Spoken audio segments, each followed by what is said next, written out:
All right. Whatever you thought about the Preds coming into this season, throw it into the wayside because we need to push reset. We need to push reset on this entire Preds team because what we just saw was one of the most exciting Preds regular season wins we've seen in a very, very long time. This is instant reaction for episode 79 of Catfish on Ice with Chad Minton and Rich Howe. Rich, you've got some crazy, amazed looks on your face right now. How are you doing tonight, man? I'm speechless. Like, who is this team?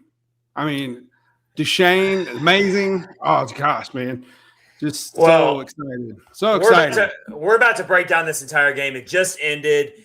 Duchene just won it in overtime against the highly proclaimed St. Louis Blues, which I've tried to tell you, Rich, they're not as good as you think they are. We're going to get into our battle for the Central Power Rankings. Don't sound so upset about it.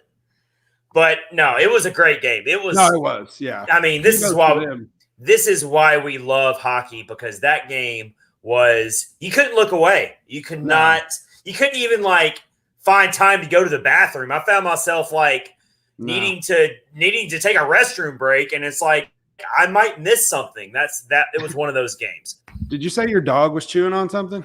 Yeah, my dog was like, I heard something like turned out it was something he got in the yard. It was like he's got like a million toys that he gets out of the yard. But literally I didn't even care. I'm like, you could be chewing on my brand new $80 work shoes. I gotta watch this game right now. That was the type of game we just watched.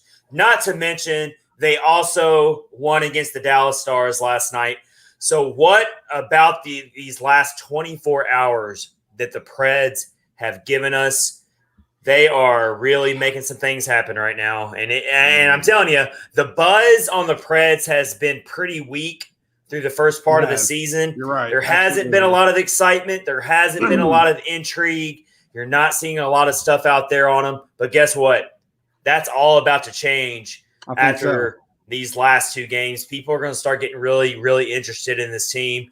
There's a lot going on in sports right now with the Titans, with all this different stuff that's going on. But people are about to start taking notice of this Preds team, especially after what they did tonight. Yes. Lindsay chiming in. What's up, happy. Lindsay? How are you? She said, big save, Dave. All yes. Cap. I bet she is probably So Lindsay, big save Dave earned his nickname tonight. I'm going to tell you what, Dave Rittich, I'm going to be full disclosure and say I was a little worried, but man, that dude, he's on his game. He played a really good game. Yes. All right. Amazing. So let's let everyone know what we're getting into for episode 79 tonight of Catfish on Ice. We've got to react to this game. Full breakdown, everything that just happened. It just ended. Preds win 4-3 in overtime. We've got to talk a little bit about the Dallas Stars game as well. We're going to get into Rocco Grimaldi, who was waived today. I wouldn't call it a surprising thing, but just for it to happen. But still, when you see it, you're like, whoa. Like, all right, so Rocco Grimaldi's waived. We'll have to wait and see if he clears waivers tomorrow. He might still stick with the team. I feel like it's a 50-50 call. We're going to give our instant reaction to that as well. We've got to get into our battle for the Central Power Rankings. Every Thursday, we do our power rankings of the division.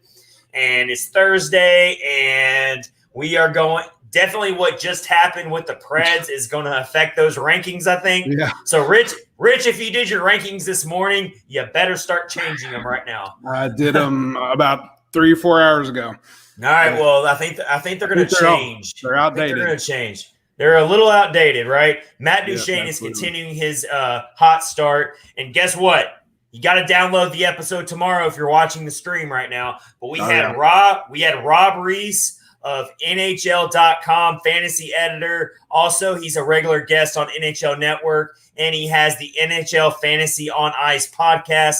He joined us for a segment. I cannot wait for everyone to hear that interview. Yes. He was so kind enough to jump on and join our podcast. Can't thank him enough for that. That's going to be at the end of this episode. You got to download the podcast tomorrow when we drop the full episode if you're watching the stream right now.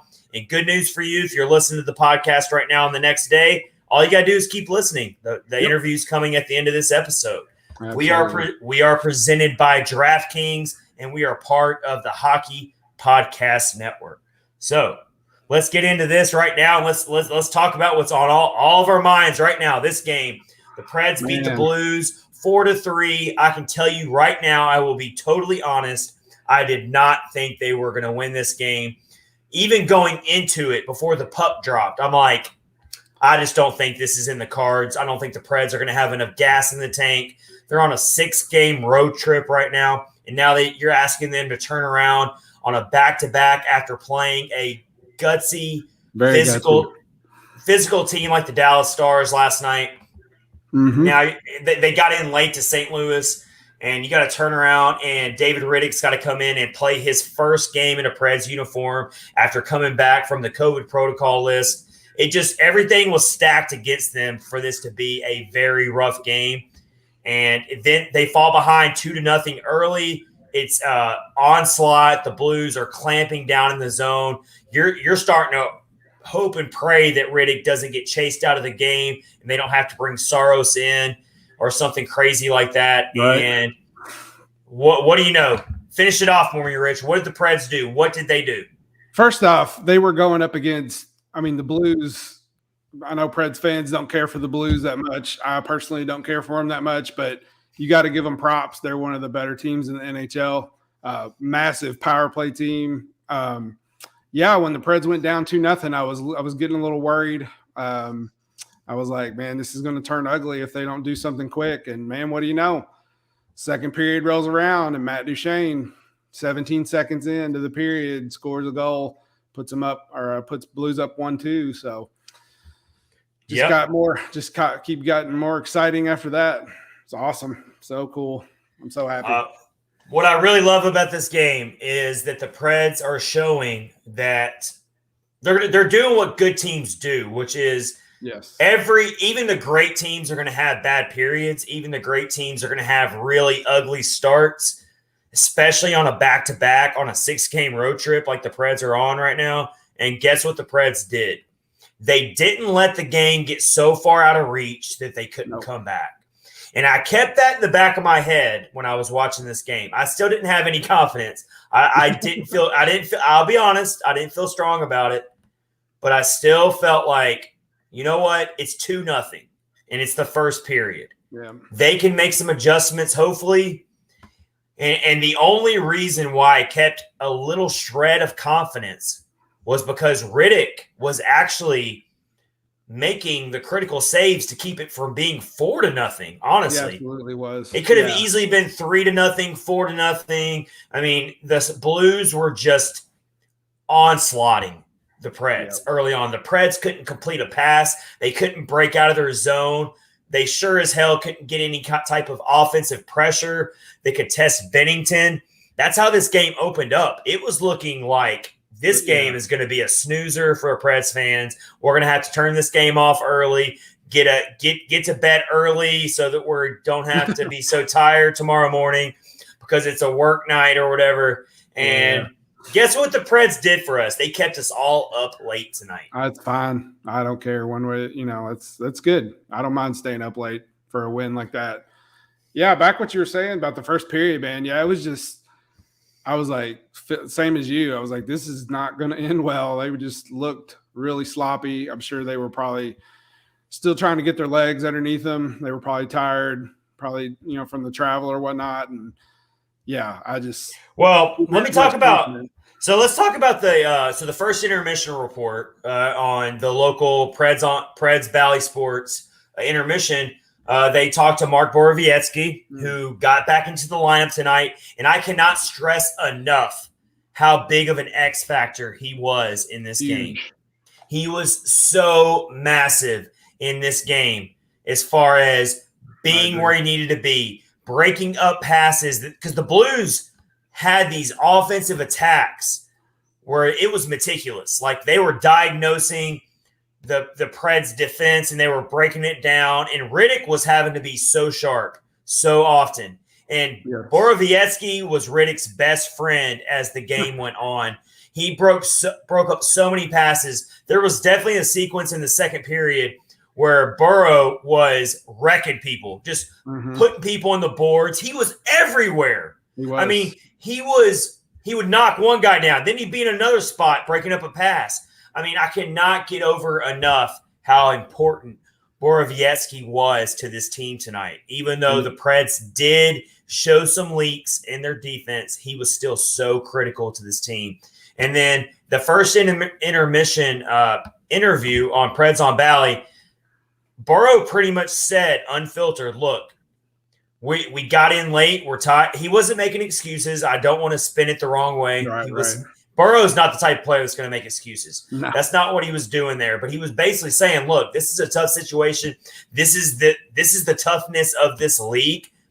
And it was the first intermission. And you could see that he knew we got to make some adjustments. We're going to make the necessary adjustments.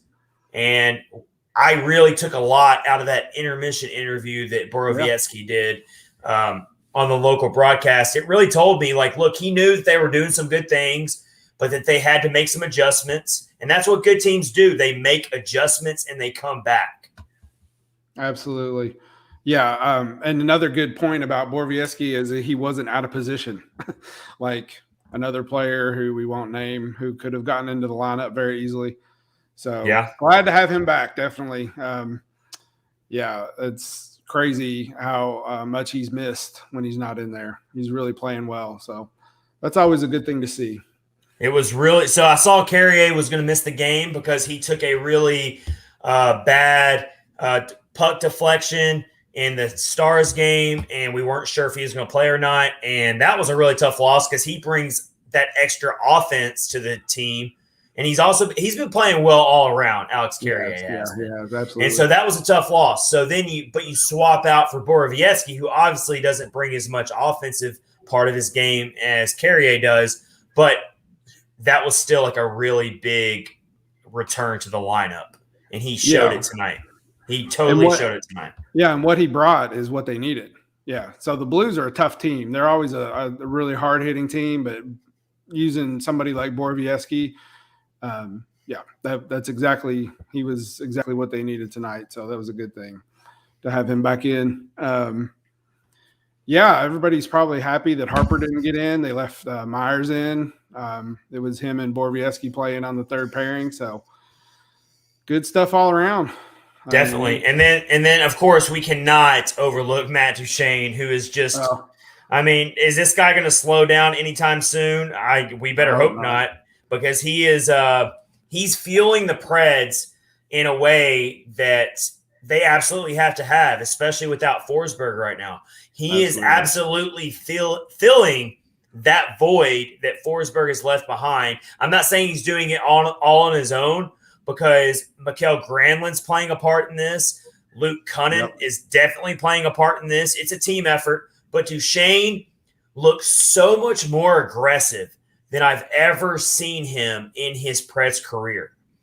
And I'm not saying he's never played this way ever as an NHL player. Obviously he has. But in a Preds uniform, I've never seen him this aggressive. I've never seen him he's not hesitating at all. And the way hockey moves so fast and so quick, it can take a nanosecond to not make the right decision, and then that opportunity's over with. And I'm talking about the goal he scored where he broke in and just blasted it past Bennington, to where Bennington, I don't even think Bennington realized realized he was beat until it was already behind him. Yeah, he wasn't tracking it at all. Yeah, that's how quick that shot was. And I'm sorry, but past Matt Duchene, like I'm talking like maybe like the beginning of last season, maybe he hesitates there. Maybe he hesitates so much that Bennington can recover and make an easy save, or maybe it gets poke checked away from him, or maybe he second guesses himself and makes the extra pass when he didn't need to. He's not doing that this season. Duchene is on a mission, and he's using the skills that we all knew he had. We all knew he could do this kind of thing. and he's doing it. I mean, what a game from Matt Duchene. And I'm talking about the first goal he scored first. Yeah. The overtime goal is just another product of just Duchene just being on a mission. Willing it. Yeah, absolutely. But his first goal of the night was just a snapper, just a laser pinpoint accurate shot that Bennington had no chance to beat because it was that perfect of a shot. Yeah, like you said, last season's Duchene, he probably would have hesitated and not shot that, but I think that's hopefully he's on a track to not repeat to what happened last season. So, and then you got to look at the second goal of the game, the pass from Duchene, the behind the back. Oh my gosh! Cunnin. Oh my gosh! That might be the prettiest goal of the year for the Preds, and we've got some good candidates. We might do that for an episode. We'll go back and look at some of the prettiest goals of the season. We'll let the season play out a little bit more, but I'm going to go ahead and put it as an early candidate for goal of the year. Is that behind the back, and we've always known that Duchene can do that. Mm-hmm. Duchene is such a highly skilled elite puck handler and passer. I mean, the way he handles a puck in tight-knit quarters, he makes it look like dribbling a basketball or like he makes it look that easy. And the way he put it on full display with this behind-the-back pass, you got to look it up. We will retweet it on our podcast Twitter page. I'm sure you've already seen it by now if you're living under a rock if you haven't seen it yet. But he dished it out so perfect, and I mean, and Cunnin was perfectly set up, and credit to Cunnin for finishing it off. But again, Bennington is like so taken off guard by this, and I can promise you that when Jordan Bennington goes to sleep tonight, Matt Duchene is going to be in his nightmares. Yeah, he absolutely will, and rightfully so. I mean, it almost looks. From the looks of things, it looks like the Blues might have overlooked the Predators a little bit. I don't know what you think about that, but I don't know if I can. I don't know if I can get on board with that. If they did overlook the Preds, and they are incredibly stupid for doing it. I agree 100%. Because the Preds came into the game with points in 7 of their last 8 games. They were 6-1-1, I believe. They're cruising through their road trip. I mean, you take out the very ugly loss in overtime to the Blackhawks, which everyone's entitled to a mulligan. I'm going to go ahead and call that a mulligan for the Preds. But you take that one out, and you take out the loss to the Jets, where they just got really reamed defensively. Every game the Preds have been in this year, they've been right there at the end. We've been talking about this. Yeah. And so it's finally coming back in their favor now to where they're getting the wins here. They're getting the bounces. They're getting rewarded for their hard work, and it's working out for them very well. And guess what? I'm looking over the stats here tonight. I cannot overlook Mikael Granlund for putting 4 assists. 4 assists. The very, very rare 4 assist night. You do not see that very often. No, you don't. And it's not nearly as significant, but we are in a Catfish on Ice official fantasy hockey league, and I picked up Mikael Granlund 2 days ago. You're a dog. On my team.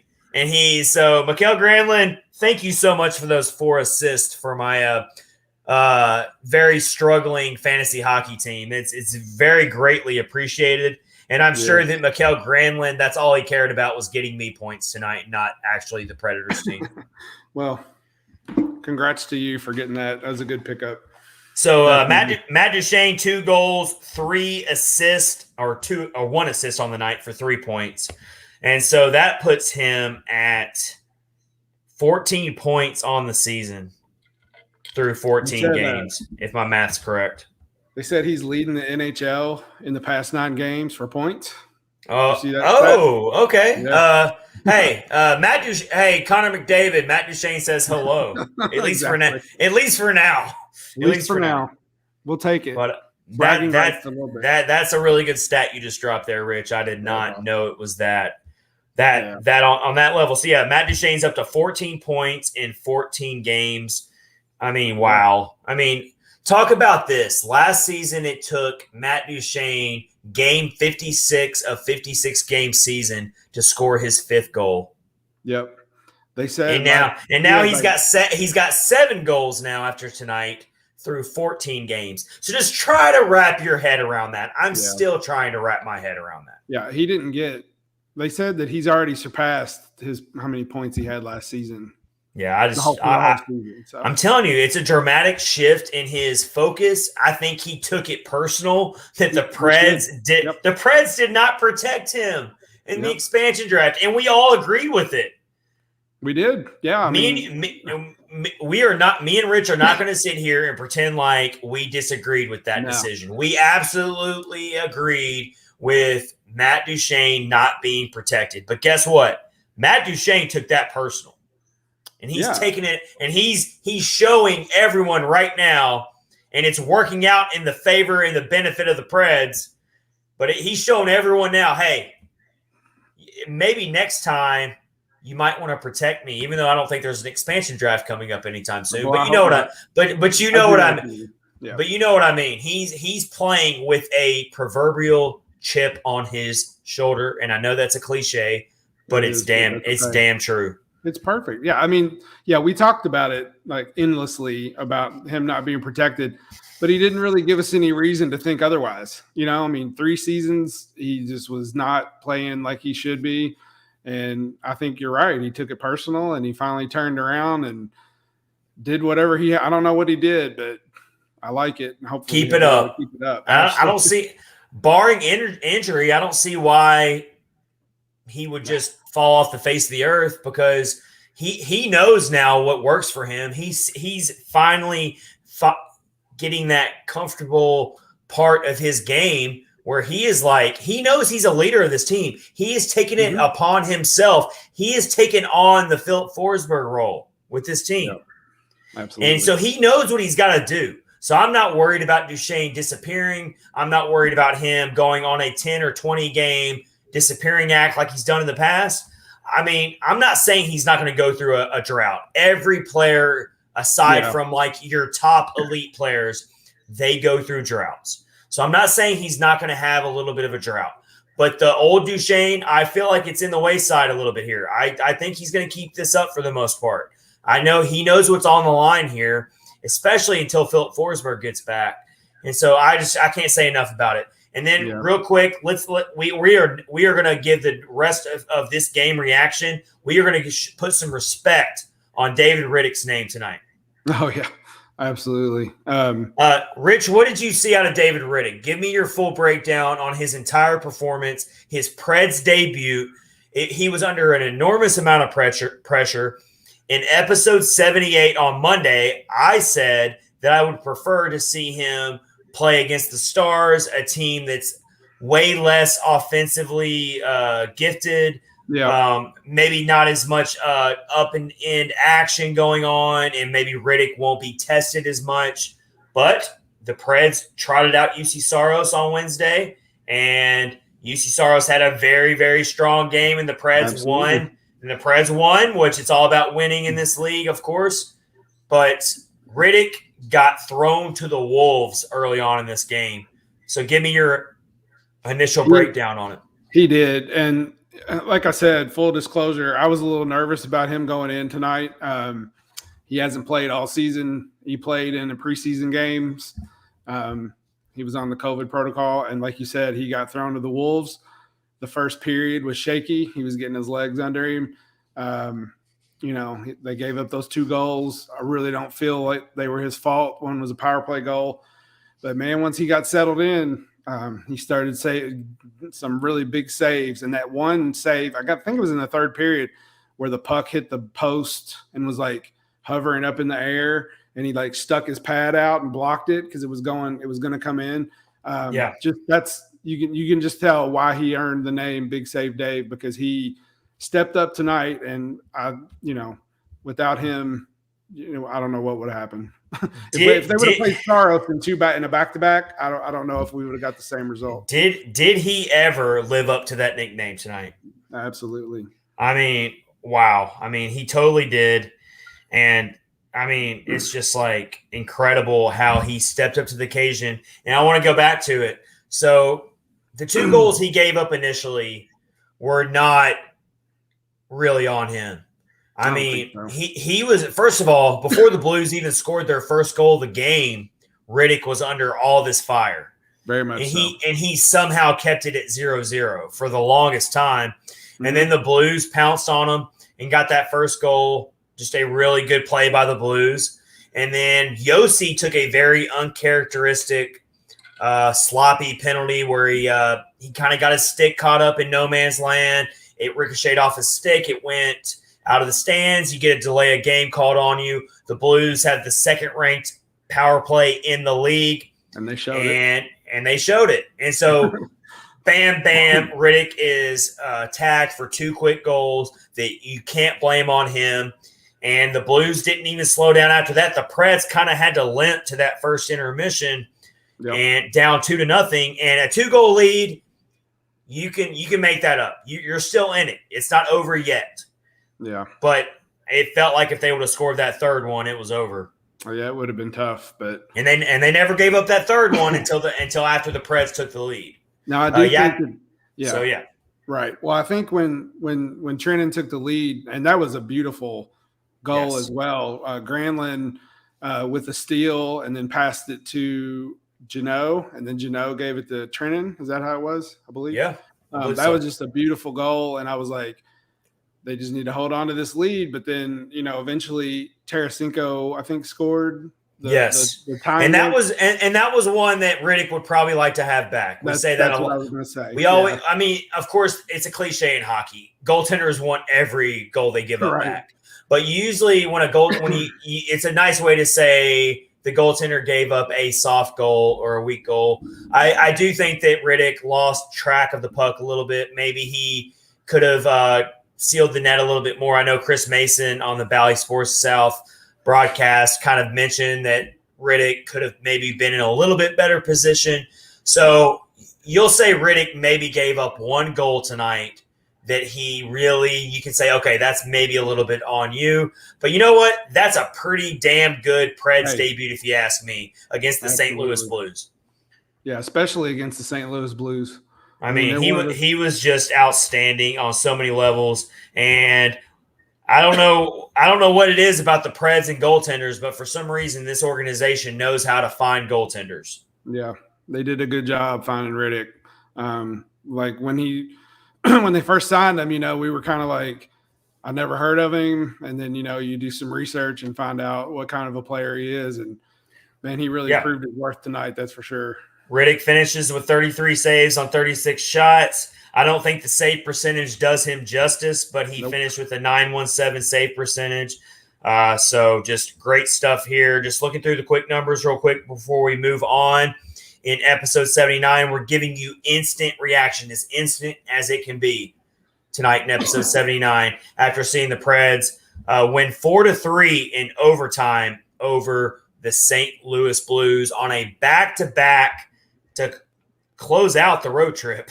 I mean, what a 6-game road trip this has been. And for them to close it out this way is just amazing. But I'm just looking over the numbers real quick here, getting some quick tallies here, just some numbers that really stick out here.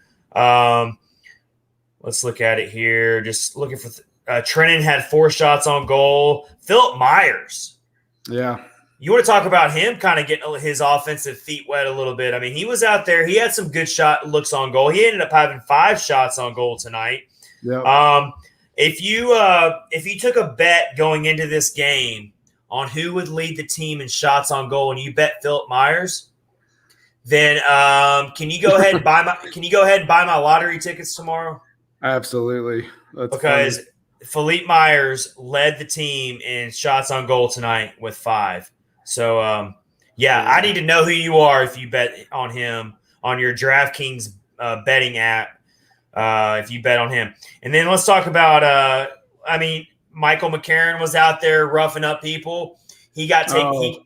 He had to leave he had to leave the game because once again another puck, putting yourself in the way of danger, blocking a shot.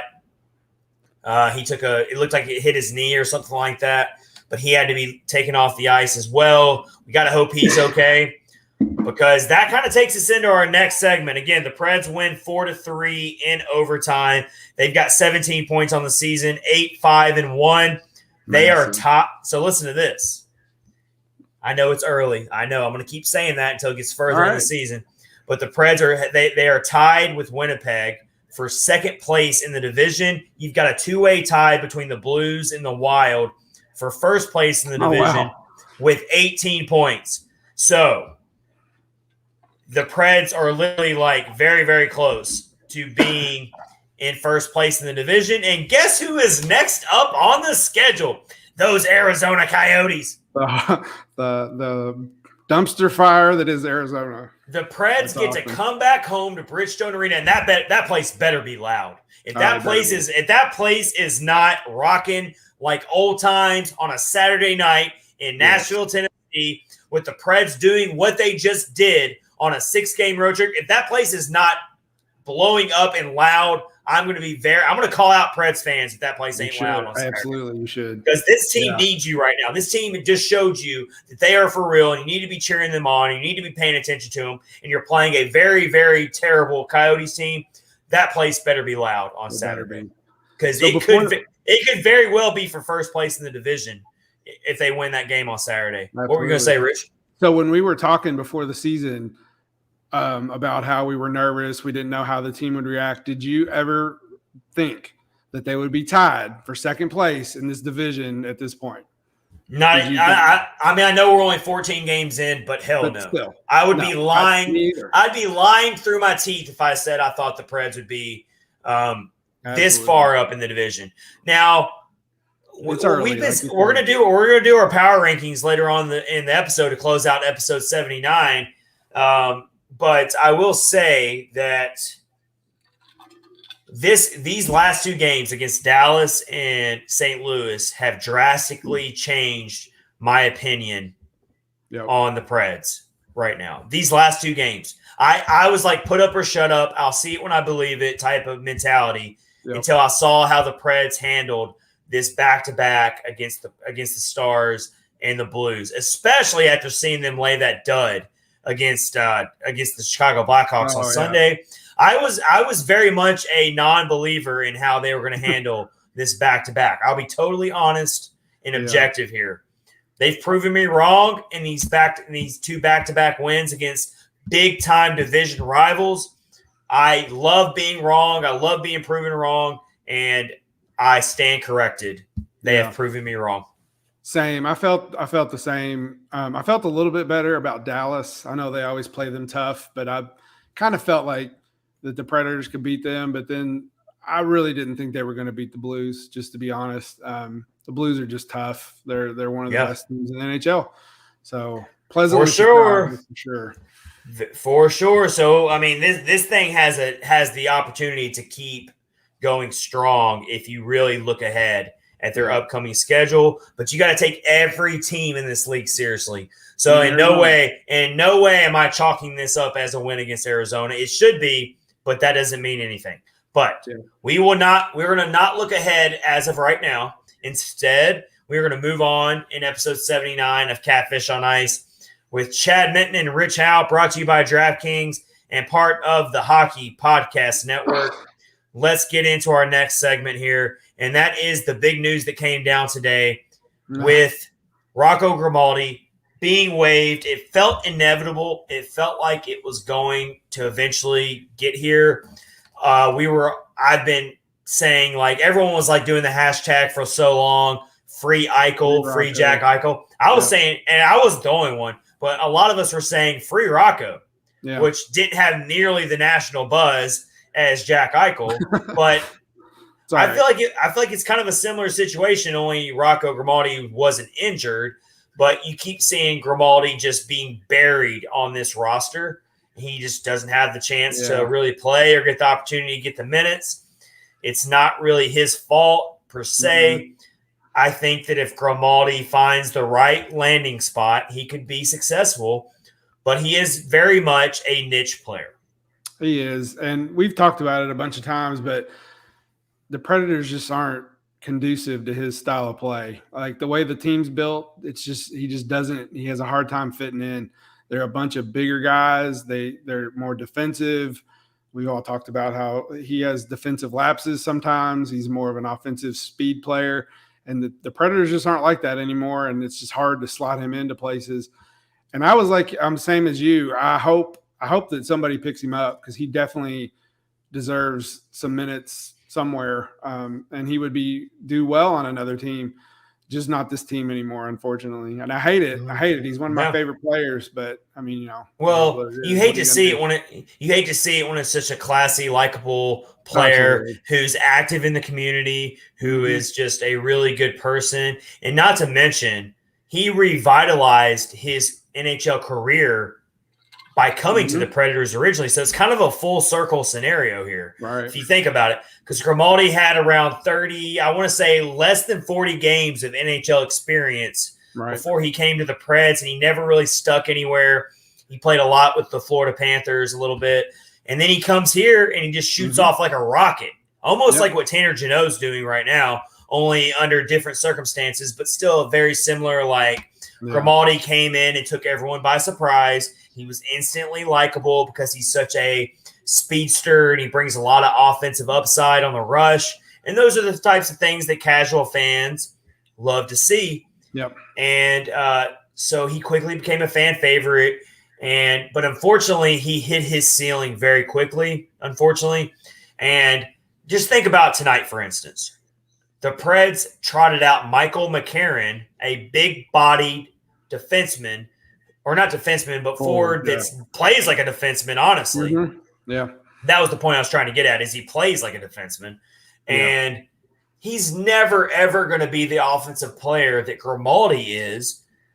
But John Hines sees it differently. John Hines values those types of players over the types of players like Rocco Grimaldi, who is undersized, who just can't do the things that a big body can do. Think about Victor Arvidsson. Victor Arvidsson's no longer on this team either. Way more offensive skill than Grimaldi and a little bit more of an all-around player, but still a similar style. He's no longer on this team either. And if you look, and like we said, if you look at the way the team's built, it's not built for a player like Victor Arvidsson either, and he struggled under Hines. I mean, it's no secret. He had a hard time. He had a hard time before he, at the end of last season. He just never could get going. He had that one. I mean, Grimaldi had that 1 4-goal game against the Detroit Red Wings last season that really skews his stats last year. Yeah, it did. I mean, I'm not taking any credit away from that 4-goal game. You score 4 goals in an NHL game, you are pretty damn good, and you can carry that. You can carry that with you for the rest of your life, and no one's ever going to question you. But that does, to be fair here, a 4-goal game really skews his stats from last year. And he also scored a goal the game after. So he scored 5 goals over a quick 2-game stretch against the Detroit Red Wings of all teams. So, I mean, it's one of those things where he's got to find the right spot for him. And I hope he finds it somewhere. I hope he can land somewhere in a bottom 6 role on a team that really needs him, that values his skill set. And I've seen a lot of people throw the Buffalo Sabres around that might claim him. I mean, that might be good for him. I think it's 50-50, a coin flip on whether he clears waivers or not. But if you make me decide, I'll slightly lean towards, I think somebody's going to take him. Somebody's going to claim him. I would think so, just because of his speed and his ability. And his hard-working nature. And hard work, Teams value. There's got to be a team out there who is like, we need a high-motor, hard-working player like this in our organization. I got to think somebody's going to take him. So what happens to him if he goes back to Milwaukee? He can be assigned to Milwaukee. Wow. Yeah. But so I'm not up on his contract. I know he made – signed a $2 million contract. His contract is an issue. That's the one reason why someone might not claim him. Yeah. It's because I know it's a low contract, but it's still a contract that there's going to be teams that are like, why would we take on that on a player that's kind of going to be a experiment for us maybe? Right. So that might be the one thing that's going to hurt his chances of getting claimed. And so it's going to be I really don't know what's going to happen. I'm going to lean towards somebody's going to take him because they want his work ethic. They need a spark plug, if you will, in their lineup. Maybe a team that's struggling, maybe a team that's not competing right now, and they're willing to take a chance. We'll see. I don't know. I hope he lands somewhere, but if not, he can definitely come back to Milwaukee. Yeah. Somebody on Twitter said maybe he'll go to Minnesota.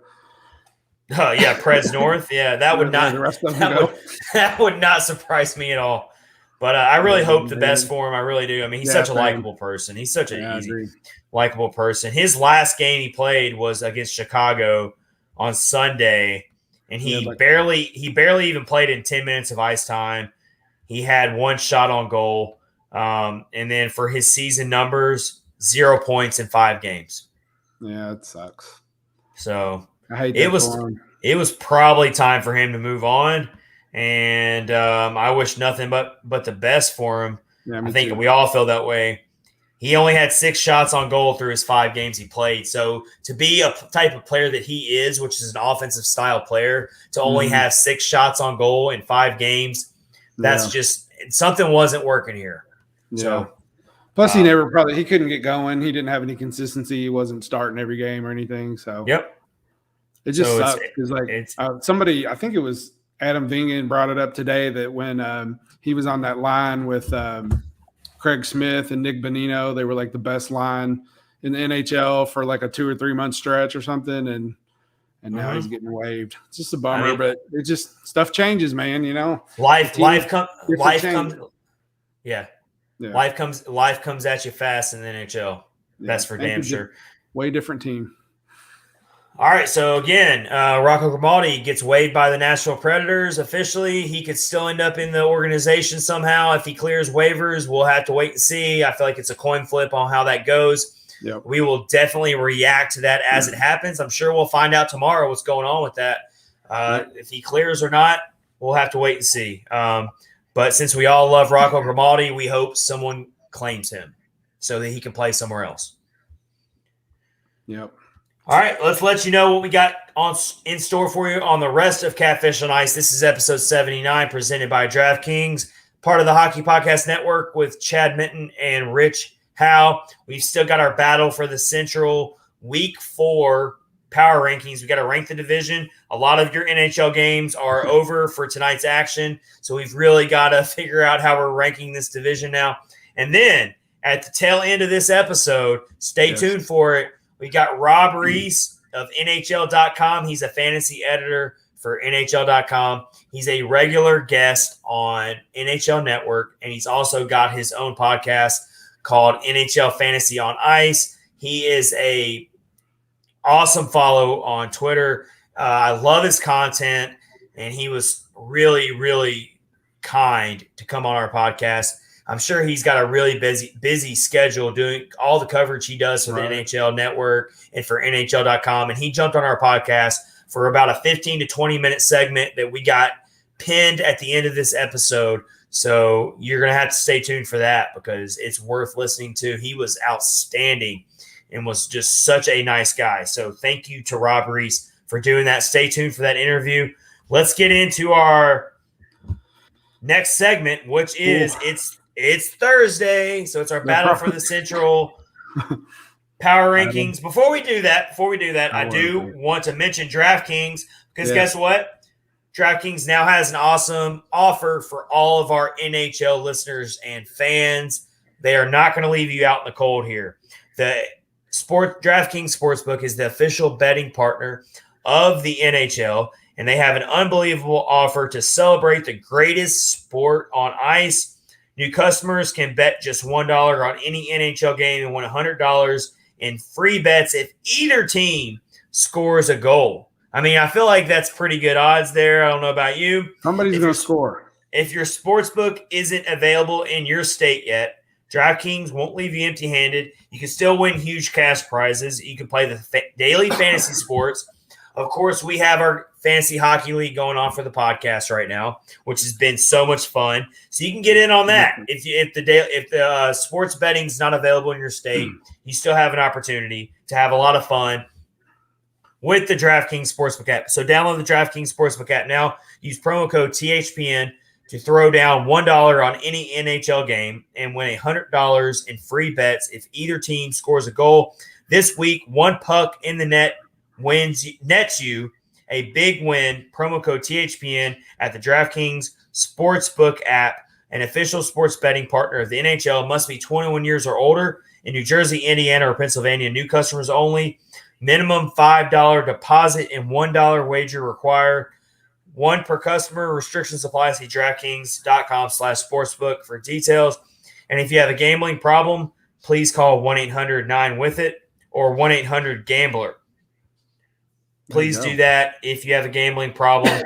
And, of course, it's so much fun to get in on that action and get you some free bets. And so do that for sure. How are you doing?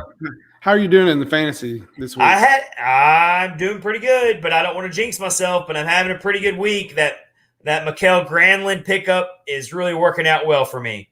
Let's just say that right now. He scored me 27 points tonight, which in fantasy terms is pretty good. I dropped Jamie Benn for Mikael Granlund before last night's game. Wow.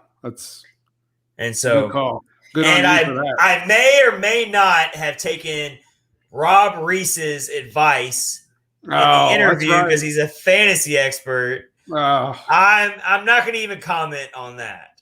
But I'm the host of the podcast, so I am allowed to cheat a little bit.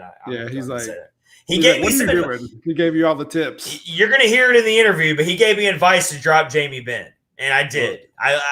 He did not tell me to pick up Mikael Granlund, though. So I took half of his advice. Hey, that's smart. It worked out good. Rich, how's your team doing tonight, man? I'm getting hammered. Yeah. I mean, Kentucky line trash. Who is that?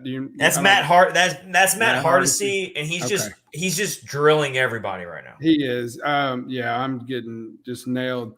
I was doing pretty good, but then I had Torrey Krug. Of course, he didn't play. Got the COVID. I had Jonathan Tavares from Toronto. He got hurt. So you're dealing with injuries. Yeah. Welcome to my world. Yeah. It's moved from you to me. So your team is Zachary Leroux flips off a who? Can I go ahead and assume that tonight Zachary Leroux is flipping off a who because your team's struggling so bad? He is. Hopefully he's doing something for me to rally my team because they're I got to think that Lucas Spiza is somewhere smiling and happy with my team right now. Somewhere, nobody knows where. He's in my basement. I already tried to tell you. Lucas Spiza lives in my basement. He watches Netflix all day and he hangs out and he watches my fantasy team. We need to send a private investigator to go find that dude. He's a good guy. He's just chill. He just likes to relax all day. He doesn't like to get out much. He's just a home. Awesome. Lucas Spiza is a homebody. I would have never thought it. He's mastered the art of Netflix and chill. I'll just leave it at that. All right. That's awesome. Let's get into these Battle for the Central power rankings here. I'm looking at let's look at the scoreboard first. This is we're recording episode 79 on a Thursday. We've got so many games going on tonight. This is a packed NHL schedule tonight. We've still got some games going on. The Minnesota Wild are down 2-0 to the Golden Knights. Let's look at some other Central Division scores here. Okay, there's not a lot of Central Division games going on tonight. The Jets did beat the Sharks 4-1, and the Avalanche put up a touchdown on the Canucks tonight. They won 7-1. So on the Canucks, okay, all right, the Avalanche just completely wrecked the Vancouver Canucks with 7 goals tonight. Wow. So they're starting to come into form and look like the team we all thought. They got Mikko Rantanen back, who scored tonight. Gabriel Landeskog scored tonight. But they lost somebody. Who did they lose? Nathan McKinnon's out for a while. Oh, that's right. Yeah, I think Nathan McKinnon's out for 2 to 3 weeks at least. So they're cursed. Let's update the standings here. Let's look at the division. Somehow the Blues are still in first place, but they're clinging on to it with 1 point, and they are tied with the Minnesota Wild, who are currently losing right now 2-0 to the Golden Knights, 3-0 now Just came up. Golden Knights are now winning 3-0. So let's go ahead and assume, because that game's not going to end before we end this episode, most likely. I'm going to go ahead and assume that the Minnesota Wild are probably going to lose that game. They might not, but they're probably going to drop that game. And so let's get these rankings going. Let's start from the bottom and work our way up. And it's always easy to do it that way because we always know who we're going to start with, and that's our poor Arizona Coyotes. Yeah, that's definitely who I have in 8. So here's what I wrote. Ugh. That's all. Just that's all you wrote for the Coyotes. That's it. It's just ugh. Let's see their last couple games. They lost to the Minnesota. They've only played one game in the last 5 days. They lost to the Minnesota Wild 5-2 on Wednesday. They got their first win of the season 5-4 over the Seattle Kraken. Oh, that sucks. Well, actually, that doesn't suck. That's good. So that they got their first win, so they're not winless anymore. But they're first win and they lost against Arizona. So we're not going to think about the loss of the Seattle Kraken anymore. That's old news. That is old news. But the Arizona Coyotes are absolutely still in last place in our battle for the Central Power Rankings. So bad. No question about that. So bad. I'm about to drop the mic here, though. About to shock some people. Okay. We have a new 7th place team, according to me. And I have been hammering this team for weeks and weeks. I've been trying to tell you, Rich. You just didn't want to believe me. This team is a mess. They're probably about to fire their coach. They're about to follow the footsteps of the Blackhawks. It's looking very, very ugly down there. The Dallas Stars are my 7th place team. Wow. Yeah. They're a mess. They don't look good at all. They look they look like a toxic locker room. They look like they're not playing for their head coach. I've looked in and seen what the media is saying down there. I've looked in and seen what a lot of your fans are saying down there. There is a really big problem going on in Dallas right now. And you're talking about a team that had way higher expectations than the Preds did. Wasn't their coach like Rick Bowness? He was saying something that he was caught like yelling at him, and somebody read his lips, and he was saying something really bad about him. I can't remember what it was. Well, they had Rick Bowness has been in the league coaching for a long time, not as a head coach all the time, but he's been in the coaching circle since the 80s or early 90s. He's been around the block. He's an old school coach. He's a very boring dump and chase type of coach. A lot of people accuse Rick Bowness of not evolving into today's NHL. And they're really accusing him of wasting the talent that the Stars have on their roster. And I'm seeing it. I think this team is a total mess right now.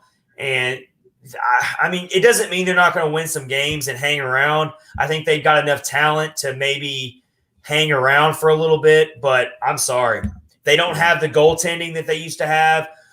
Ben Bishop was a big backbone of their team for a long time. He's not there anymore. Hudobin doesn't look that good. Holtby has been a complete disaster. I said when they signed him that I didn't understand that move when they brought Holtby on. I didn't understand it either at all. He's a shell of his former self. I got the Stars at 7th. Who do you have at 7th? So I've got Chicago still. You're keeping them? Even though they beat the Preds, you still got them at 7th. They're on a 2-game win streak, so things might be looking up for them. But you're not sold on them. No, not all right. All right, so I'm never going to give them that much credit yet. It's going to take a little bit. Well, we defer on 7th then, because I actually think that the Stars are these are power rankings, so it can change. But as of right now, sitting here, I think the Chicago Blackhawks are trending up, and the Stars are trending down. And so I'm going to put the Blackhawks at number 6. I'm going to give them a little bit of credit, not because of anything they've done off the ice. They are a train wreck and a mess of an organization off the ice. But just purely what they're doing on the ice and their play, I'm going to give them a slight bump up, and I'm going to put them at number 6. All right. But I will say my teams 6 through 8 are all 3. Don't take any high stock on them. They're not going anywhere. They are put those 3 teams in a lump together, push them back, and then you have the next tier of teams in the Central who can actually fight for the playoffs. So just because I put the Blackhawks at number 6 doesn't mean I think that they're going to be a playoff team or anything like that. No, absolutely. Yeah, so for number 6, I've got Colorado still. What? Obviously, I did this before I saw that they won 7-1. Gosh. All right, well, stick with it. Stick with it. They're cursed. They don't have Nathan McKinnon. I don't know, man. I don't know. I mean, I'm not coming down on you hard. No, I'm just saying, it's like you can end up looking really. Hey, you can end up looking really smart if they don't make the playoffs, and you can say all along, "We'll share this clip. We will share this clip in April," and say Rich Howe said in episode 79 on November 11th, 2021, that the Avalanche were the 6th best team in the Central, and you will look like a genius. But I think they'll turn things around. I still think they're going to start. They got a By the way, time out. It is November 11th, Thursday, 2021, and we do want to give a massive shout out to all of our veterans who have served this country. I meant to open that up in the episode, but I was so freaking stoked about the game and we were reacting live. My apologies on that, because first and foremost, it's all about our veterans that allow us to do things like this. Absolutely. My father-in-law is a veteran. He was in Vietnam. Wow. Yeah, just awesome man, and really grateful to have him. Just the service he does, and he still lives his life that way. Loves his country, so it's awesome. So shout out to him. Yep. Shout out to your father-in-law. Shout out to all the men and women who have served this country to allow us to do dumb things like this podcast, right? Absolutely. I mean, this is what makes this country great, is for people like that. And so I do not want to go any further than to thank them. They are just, I mean, you just can't get enough of it. They're just outstanding people. We are forever indebted to our veterans. Absolutely. And so, and you know, like, Veterans Day, every day should be Veterans Day as far as I'm concerned. And so thank you to all the veterans who serve our country, both now and veterans who have served in the past. We can't thank you enough. Yep, absolutely. For sure. All right. And so you've got the Colorado Avalanche at number 6. I've got the Blackhawks at number 6. So we are completely off the wavelengths with each other at this point. A little bit. Number 5. I think we both had the Preds at number 5 last week. Yep. And guess what? We have a new person in number 5. And for me, it is the Minnesota Wild. Wow. Really? Yeah. Wow. Man. I'm starting to not trust them. And I can't put the Minnesota Wild ahead of the Preds when the Preds beat them and spanked them. Yeah, I guess. And I know the Minnesota Wild have 18 points. They're tied for first place right now, but they've only got a +4 goal differential right now. And so that goes to show you right there, they're narrowly winning games, and they might be proven to be a little bit of frauds. I'm just saying. So I've got them at number 5. Hot take alert. Hot take alert. I got the Minnesota Wild at number 5. In my power rankings. I would have never expect that. So I have Dallas at number 5. A note that I wrote is they are really showing their age. Watching them play the Predators, man, I was like, they just do not look good. They're struggling. We talked about goaltending's not good at the moment. I didn't know the stuff about they might be firing their coach. That's a possibility. I see them dropping down. I probably should have put Colorado ahead of them, but it's okay. You got time to change it next week for sure. Yep. I think Dallas is going to keep trending backwards. I just think they're a mess right now. I don't see them fixing it anytime soon. This was going to be this was like their last season, I think, but it's turned into. I see Dallas going through similar what the Preds went through a couple years ago. I do too. Which is their windows closing quickly, and they're realizing that those Stanley Cup hopes are over, and they're going to have to rip apart the team, and they're going to have to rebuild, whether that's through their prospect pool or maybe they try to make some signings at the trade deadline if they're still competitive. We'll have to wait and see, but they're definitely way underperforming. All right. Yeah. They put 2 guys on waivers today too. The Stars did. Yep. One, I can't remember who they were. One of them I know I've heard of, but let's get to the nitty gritty here of battle for the Central Power Rankings. And that is the top four, which you got to think the top four are your top four teams who you think have realistic chances of making the playoffs right now. That's where we're at. And you know what? I still am going to put the Preds at number 4. Me too. I battled with it. You said me too, and I instantly thought about the Spider-Man meme.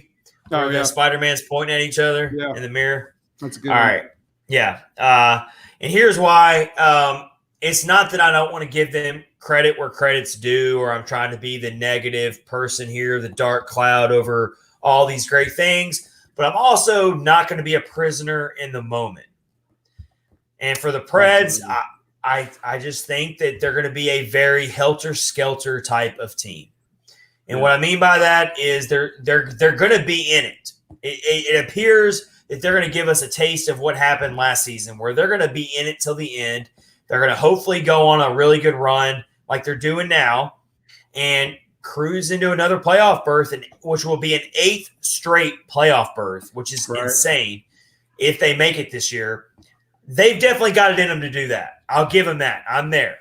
But I'm not ready to put them ahead of the Colorado Avalanche, the Winnipeg Jets, or even the team they just beat tonight, the St. Louis Blues. I'm not ready to do it just yet. They're there, though. They're close. The standings reflect that.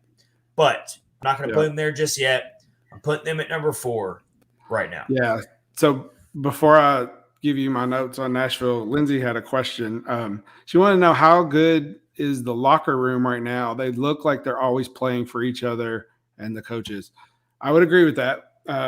You watch those guys. A good example was when one of the Blues players bumped into David Rittich. All 5 of the Predators jumped on that guy to protect him, to protect their goaltender. Yeah, I would say that they're definitely I might even say this is the best they've been since Laviolette took over.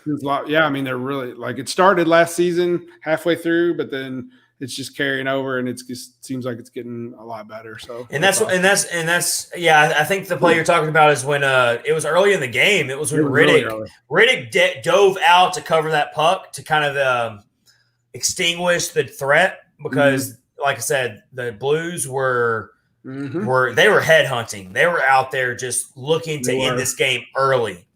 And this was before Rittich even gave up his first goal, I believe. But the puck was kind of like hanging out there in front of, and he made a really smart play to dive out very athletically, dove out to cover the puck, and he kind of got knocked up a little bit. And all 5 Preds players, like you said, swooped in to protect their goaltender, which is what you love to see.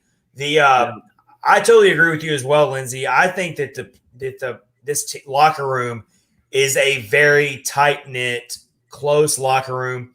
There's no egos in this locker room. Right. No egos. They are there to play for each other. They don't care about who has the most points, who has the most goals, who gets all the accolades. I don't think this team's about that. They are out to prove a point. They are a blue-collar team. They don't care about being underdogs. They play with a chip on their shoulder. You're seeing that. That's why they are outperforming everyone's preseason expectations so far. It's because they play for each other. Yeah, they do. And all the young guys played in Milwaukee together, so they're all familiar. So and you have to really worry about disrupting that chemistry as we get further into the season. And this is a conversation for further down the road in the season. But if the Preds stay competitive and David Poile starts thinking, we're just one piece away, and then you worry about him making a big splash in the free agency market when the trade deadline gets here. Yep. You gotta hope. We'll worry about that further down the road. But I'm already starting to think about that, and it really worries me not to disrupt what this locker room has going for it right now. Right. Yeah. So I had Nashville at 4th, like you did. I wrote they're starting to gel more. They're 4th in the division at the time. They're only 3 points out of first place. Now they're not. They're tied for 3rd. But they're tied for 2nd, technically. We're tied for 2nd. Yeah, you're right. So Yeah. The only like you, I'm still cautious. We've been doing like pred lines and stuff for 3 seasons now, me and you, and like we've had our hearts broken several times, and they would get on a good streak and then something would happen and then they just go downhill. So we can't just be fully in with, they're going to win the division or whatever. They're still a little cautious, but they're definitely looking better. So I'll give them that. Definitely.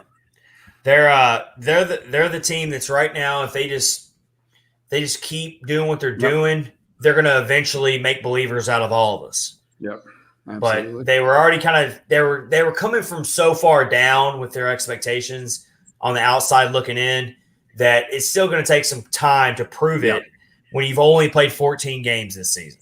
Yep. But they're definitely starting to turn some heads, not only locally in the Nashville market, but league wide right now. Yep. Especially after tonight. Yep. Absolutely. All right, let's get to my third place team. And then I'll get yours. My third place team is the St. Louis Blues. They take a massive drop in my rankings thanks to losing to the Predators. And I've also been hinting at this, that I think the Blues are going to eventually be exposed and they're not going to be as good as people think. I do think that they're a top 4 team in the division. I don't think they're a scrub, but I don't think they're the best team in this division. I don't. No. And so I'm putting them at number 3. All right. Well, I've got Winnipeg at number 3. They were at number 2 last week. They dropped down. They've had 2 wins and 2 losses in their last 4 games. So I kind of dropped them down a little bit. So, I think that's fair. All right. Top 2 for me. I'm going to get to it really quick. I've got the Avalanche at number 2 because I think that they're about to really take off. I really do. I just think that they've figured out a way to stay relevant despite all of their injury, bad luck that they've dealt with. Yeah. And even though they're now without Nathan McKinnon for a little bit, they put up 7 goals tonight against the Vancouver Canucks. Vancouver Canucks are also a mess right now, but still, they put up 7 goals tonight. I think they're about to really catch fire, and it's only a matter of time before they probably take a stranglehold on this division like they're supposed to do. So I got them at number 2, which means I've got the Winnipeg Jets holding strong at number 1. I can totally see the Winnipeg Jets and the Colorado Avalanche coming down to the very end of the season to win the division. Yeah, there you go. That's good. So I'm guessing. So who's your number 1 team then? So I had St. Louis at number 2, and Winnipeg at number 1. Minnesota. Minnesota. Oh my gosh. They're on a 4-game win streak. We are so far off. I had Minnesota at number 5. We are. I know. It's weird. 4-game winning streak. Yeah, I guess I'm being really harsh on them, but it's not. I'm a harsh critic. I guess. I should have them a little further up. Yeah, I had like the note for St. Louis. It was like, oh, they've lost 2 of their last 4, so I dropped them down. But now it's their last 3 out of the. I mean, what do you want me to tell you, Rich? They beat up on poor Arizona last night. Minnesota did. I mean, it's a win. It is a win. It's really hard to win in this league, so I'll give you that. Man. All right. That's our Week 4 battle for the Central Division rankings right there. Before we get to Rob Reese interview, we're going to cover one more thing real quick. Rich, who has been your top? Give me your top 3 Preds players who have impressed you the most during this road trip. Matt Duchene, obviously, and that dude, so awesome to see him playing that well. Saros, still on top of his game, and I would say Mikael Granlund, playing well. 4 assists tonight, that's huge. So, how about you? I agree with 2 of those 3. All right, definitely. Awesome. Definitely UC Saros, definitely Matt Duchene. And, I mean, honestly, I can't disagree with you either on Mikael Granlund. I mean, he had 4 assists tonight. I should have said Tanner Jeannot. I was going to say Tanner Jeannot, but it's okay. I mean, hell, how can you overlook a 4-assist night from Mikael Granlund. I go Tanner Jeannot in this sense because he is hanging around among the best rookies in the league this year. And he has really risen to the occasion of elevating up into this lineup and being called upon every night. I want to talk about, real quick before we get to Rob Reese in our interview with him to round out episode 79, this doesn't show up in the box score, but Tanner Jeannot made an outstanding power move to hold on to the puck. He looked like Philip Forsberg out there and nearly set up Johansson for a silver platter goal. And it took a very good save from Jordan Bennington to keep that out of the net. But Jeannot, every game is making a very big impact. And so I'm going to go slightly Tanner Jeannot, but it's not a bad answer to go with Mikael Granlund either. Yeah, but there's a lot of players. There's a lot of players to choose from here. So it's been a really awesome night. Episode 79 has been a blast so far, and it's not ending here. Stay tuned. We've got Rob Reese of NHL.com, fantasy editor, Fantasy on Ice podcast, and regular guest on NHL.com and NHL Network. He is joining us to talk about. He's here to talk about the Preds start. He's here to talk about fixture fantasy hockey teams, including my own. He's here he's here to talk about future Stanley Cup odds. Who's the favorites to win the Stanley Cup? Where do the Preds fit in on that list for him? You need to hear about that. He's also talking about the awards race and the rookie race. Where does Tanner Jeannot fit in on the rookie race? What does he think about that? That's all coming up next on episode 79 of Catfish on Ice. It's been a blast. We will see you for episode 80 next week. Stay tuned for the interview with Rob Reese. That's up next on episode 79, everyone.